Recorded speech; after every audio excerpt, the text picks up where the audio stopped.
Hello, it's your Uncle Spurt here, and today we're having a good old squint at the fresh new Nothing Phone 3A Pro, an upgraded version of Nothing's mid-range marvel, boasting even spanglier camera tech. The Nothing Phone 3A Pro will cost you £449 here in Blighty. Bit of a price bump over the Nothing Phone 2A Plus, but hey, it's still 150 quid less than a certain retro brick that was launched last week. And for that extra cash, you get an upgraded camera setup with a periscope zoom lens, as well as a couple of other wee bonuses like a tasty bit of eSIM support. So I'm going to do a quick unboxing type situation with the two main colours of Nothing Phone 3A Pro, then I'll slap my SIM inside one of them and we'll stumble forward in time a few days to see what I reckon. And for more on the latest and greatest tech, please do subscribe and ding that notifications bell. Cheers! So it looks like your typical Nothing box, wee bit of jabber, then you got the actual phone itself, as well as a tasty bit of Type-C to Type-C USB cable action. Although as you can see there, you don't get the version with the transparent tips, sad times, but you have got yourself a transparent pokey SIM pin thing. And of course the exact same arrangement no matter your colour choice. And there we have the two highly thrilling colour options, grey or black. I think I'm going to stick my SIM in the grey model purely because it'll be easier to film. Ooh, welcome to the future. And the world sadly hasn't ended yet, so I guess that means I've got to finish this video. I've had my SIM in the Nothing Phone 3A Pro for a good few days now, so here's what I reckon. So let's kick off with the design, which has already been causing controversy well ahead of the Nothing Phone 3A Pro's launch. Because as usual, of course, they couldn't keep it in their pants, had to flash it all over the socials ahead of the launch. And as you can see, things have changed up quite considerably compared with the old Nothing Phone 2A Plus. The overall vibe is the same. The 3A Pro is unmistakably a Nothing phone with its transparent coat, proudly showing off those internals. But while the 2A Plus sported quite a subtle wee camera hillock, that has absolutely sprouted on the 3A Pro to a honking great mountain range. That's kind of a shame because I really liked the 2A series with its dead-eyed minion look. And here on the 3A Pro it's certainly a bit more full-on. In fact, it's just as huge as the likes of a Xiaomi Ultra camera bump, almost doubling the girth of this thing. But you know, give it a chance. The camera bump may not be aesthetically pleasing, certainly not traditionally beautiful or anything. But hey, this is a near 6.8-inch whopper of a smartphone. It's got a proper heft to it and everything as well, so actually comes in really handy as a finger shelf if you are trying to actually desperately use this thing one-handed. It does actually come in really handy as a finger shelf if you're desperately trying to use this thing one-handed. Now you've got Panda Glass up front on the Nothing Phone 3A Pro. It's kind of similar to Gorilla Glass in that it's impact resistant, though apparently not very scratch resistant. So it's just as well that Nothing has shoved a pre-installed screen protector on here just in case. You may not get a bit of full-on metal edging, but you've got some nice grainy texture there, and it's a matte finish so it doesn't pick up grubby prints or anything. Got a mixture of matte and glossy buttons, and for the rear end, Nothing has opted for proper glass this time rather than the placky back we had in the previous generation. We've also got some metal design elements, including an aluminium frame for the camera bump. Now, I've somehow managed not to fumble and drop the Nothing Phone 3A Pro these last few days, so hopefully that back end will be shatter resistant like the front end. So far, touch wood, no scratches or nicks anywhere on there. And this phone is IP64 rated versus IP54 in the previous generation, so slightly more dust resistant, although still not full on water resistant. Can handle some severe spraying, that's about it. Now when you want to actually switch your Nothing Phone 3A Pro on, you've got an in-display optical fingerprint sensor. And this has performed its duty admirably these last few days. Nice and responsive as you can see there, no hanging about. The only issue is if your fingers are quite damp, it'll obviously struggle to recognise you. And a decent bit of face unlock in backup. And then you're straight into a tasty bit of Nothing OS 3.1 merrily spattered all over Android 15. Now you've got a choice when you're setting up your Nothing Phone 3A Pro. Do you want to go with just a basic stock version of Android, or do you want to go with the Nothing-ified version, which I've gone for? I really like some of the Nothing tweaks, such as turning all of your app icons monochrome so they're less enticing, you're not as easily distracted. You can bring back those dot matrix headings for all of your settings. And of course there's a decent selection of custom Nothing widgets that you can slap on your desktops now, including a couple of fresh ones which I'll bang on about in a bit. I've already done a full in-depth video on Nothing OS version 3, all the different changes and everything. It's got a very similar vibe to the older versions. There's a few new cool features and everything chucked in there. And Nothing is serving up 3 OS updates, not too bad, but you'll also get 6 full years of security patching, as many as Samsung offers for its Galaxy A56, and almost a match for those Pixels. Now, one of the best new bits of the Nothing Phone 3A Pro is the Essential space, which you can access by a quick double tap of the fresh new Essential key here on the right edge. Now, this is still very much a work in progress, apparently, but Nothing Phone 3A and 3A Pro owners will get early access. And the idea behind the Essential space is it basically acts as a hub to gather together all of the interesting and important content that you've gathered using that Essential key.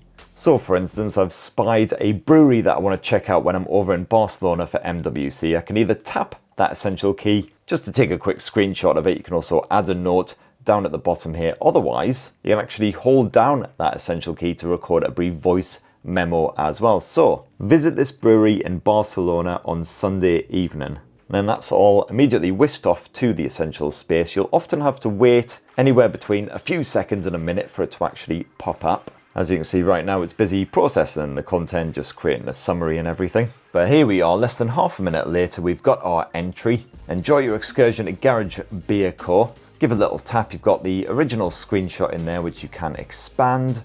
There's our head and visit Garage Beer Co in Barcelona Sunday evening. It's got the location, which we can tap in order to bring up in Google Maps. We've also got the original voice recording here. Visit this brewery in Barcelona on Sunday evening.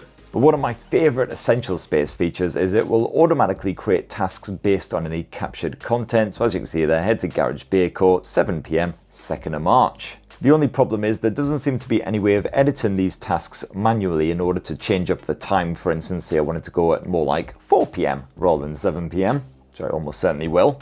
You can save booking reservations, all kinds of stuff to this thing. You can also summarize any text that you've captured as well. Just some brief bullet points with the occasional bits of jank as normal. And yes, you can also capture content using the camera like so. This is the Nothing Phone 3A Pro launching on Tuesday morning. Don't forget to edit and upload the video. And you've got a selection of 3 new widgets for Essential Space as well, highlighting your recent capture, an upcoming task that you've got on there. Otherwise, you can have a list of your upcoming tasks, which is the one that I've slapped on my desktop. It's slightly annoying I can't resize the width of it, but here we are.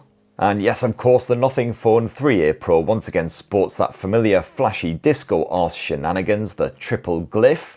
It's the exact same setup as the previous generation, fully customizable, of course, a variety of different ringtones. You can create your own. You got good old flip to Glyph, so you can slap it face down. You get a brief flash and then all of your notifications will be silent. Got the Glyph timer, which again operates in exactly the same way. Just slap it face down. This will slowly count down from your chosen time to 0 and then give you a bit of a buzz. And Glyph Progress is similar, but for third-party apps like Uber, Zomato, and the Google Calendar. That's actually the only apps that support it still right now. And you could also get the Glyphs to go absolutely mental, give you a proper full-on flashy arse disco whenever you're playing some tunes. As for the other features, well, it's great to see a bit of eSIM support here on the Nothing Phone 3A Pro, which I believe is just for the Pro only, not on the regular Nothing Phone 3A.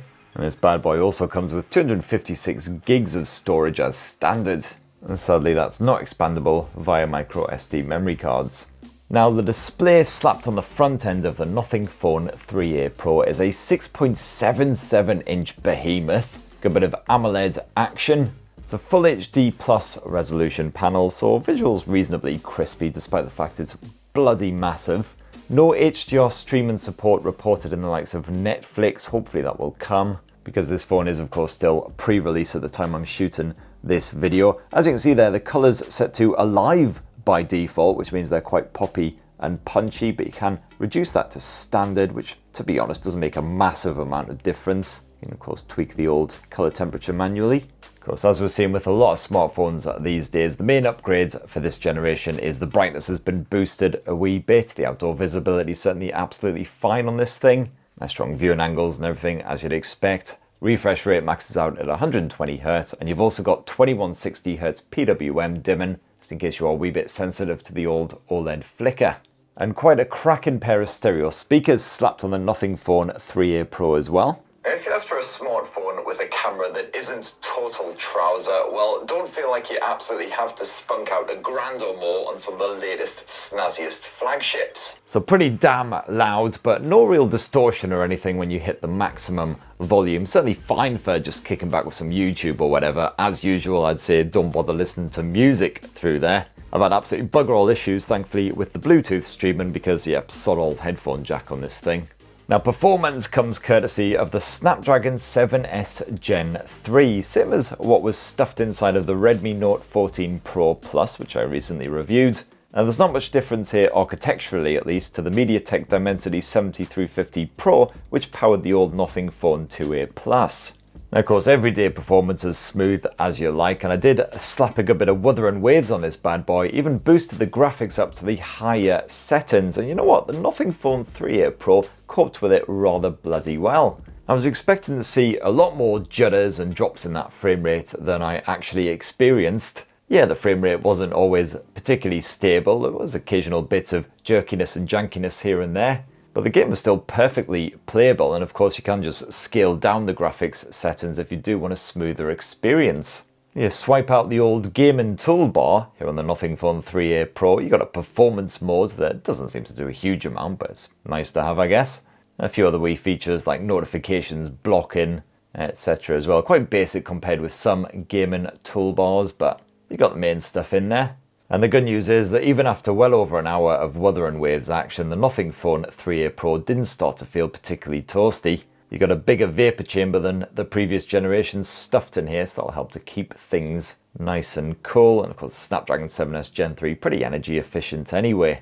And shunted inside of that big old chonky chassis, you've got a 5000 mAh battery, same capacity as the regular 3A. And on one of my sort of regular days with roughly 6-ish hours of screen on time, plenty of messaging, bit of video streaming and lots of audio streaming, mostly music, occasional bit of podcasts. When the phone is hibernating, I found the Nothing Phone 3A Pro still comfortably lasting until I was all tucked up with Teddy. I would still end most days with roughly 20 to 30% battery life still in the tank, despite the fact that Spotify seemed to drain it fairly heavily. However, on the one day this week when I played Wuthering Waves for well over an hour to test out the gaming chops and everything, that absolutely mullered the battery, so it did hit 0%, I think it was around 9:30, 10 o'clock at night. So, you know, regular users shouldn't have any issues whatsoever, but more demanding heavy users might struggle to make it through a full day on a single charge. So, of course, just early impressions, I've only had this thing stuffed in my shorts for a few days now. Hopefully the situation will improve once it's properly bedded in.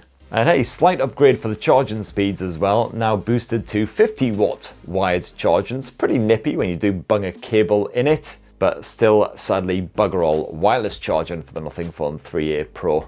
And hey, let's finish off this delightful wee unboxing and review of the Nothing Phone 3A Pro with a squint at the optics. And this here is of course the main difference between the Nothing Phone 3A and the Nothing Phone 3A Pro.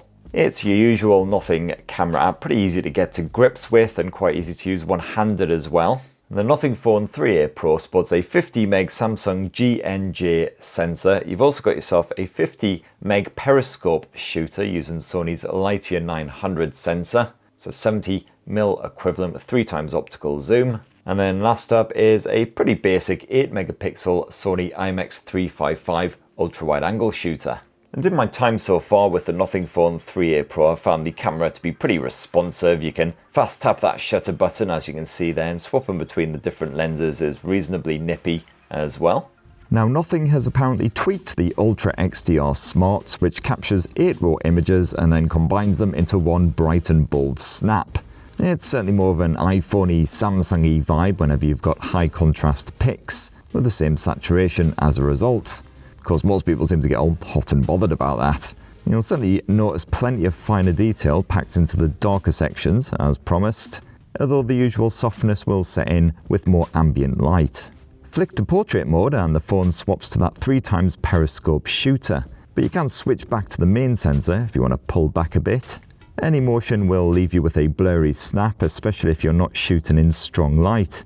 But if your subject manages to keep quite still, the Nothing Phone 3A Pro proves quite a decent wee shooter for spaffing out portrait pics. with an eye-pleasing bokeh style finish.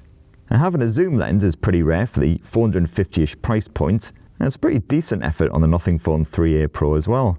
Even at night, the results aren't a total hot sack of guff.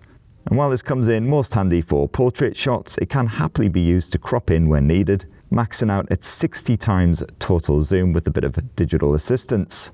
And that ultra-wide shooter ain't too bad either, although detail levels do take a bit of a spanking, as does the overall tonal accuracy. You could also create your own filter here on the Nothing Phone 3A Pro by importing a lookup table, or LUT for short, but of course there's plenty of pre-installed filters on here by default as usual. If you want to shoot a bit of home movie action, well, as you can see there, you can capture up to 4K resolution footage. But if you want to swap up to 60 frames per second, you will have to knock it down to full HD. It's only 4K 30 FPS here, including the usual funky randomness. And the Nothing Phone 3A Pro is kind of fine when it comes to video, no major issues. Stabilization is respectable, audio pickup still quite clear, even when things get a bit gusty. And allegedly there's been some night video enhancements, although those visuals are still rather murky in low light and the focus can struggle to keep up. And finally, slapped on the front end of the Nothing Phone 3A Pro, you've got yourself a 50 megapixel selfie shooter, again slight upgrade of the original Nothing Phone 3A. This can again capture 4K footage at 30 frames per second if that's your bag. Stabilization's pretty good, the audio pickup's absolutely fine, so no real complaints. And there you have it, my lovelies. That in a tasty wee nutshell is the fresh new Nothing Phone 3A Pro. Now the major difference between the Pro model and the regular Nothing Phone 3A is that camera tech. I have got the 3A as well. I've done a shorts unboxing of that, so you can check that out for a bit more. Not bad boy. I am hoping to fully review the standard Nothing Phone 3A and compare with the Pro as well at some point, because it is considerably cheaper than this bad boy, over 100 quid less. But all the same, 450 quid buys you an awful lot of phone here. I've really enjoyed my week with the Nothing Phone 3A Pro.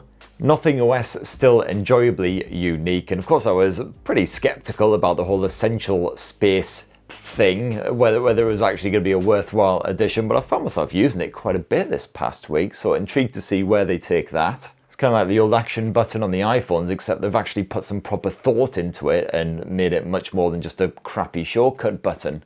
Got a respectable camera setup for around this sort of price point. Performance has been slick. Battery life not as good as some alternative options out there, but not terrible. Anyway, that's what this follically challenged pallid northerner reckons. But what do you think of the Nothing Phone 3A Pro? Does it really sizzle your sausage? Definitely let us know what you think down in the comments below. Please do plug subscribe and ding that notifications bell for more on the latest and greatest tech. Lots more mid-rangers coming at you. I only just did a couple of videos on the good old Samsung Galaxy A56 as well, a strong rival. And in the meantime, have yourselves a ruddy, wonderful rest of the week. Cheers everyone.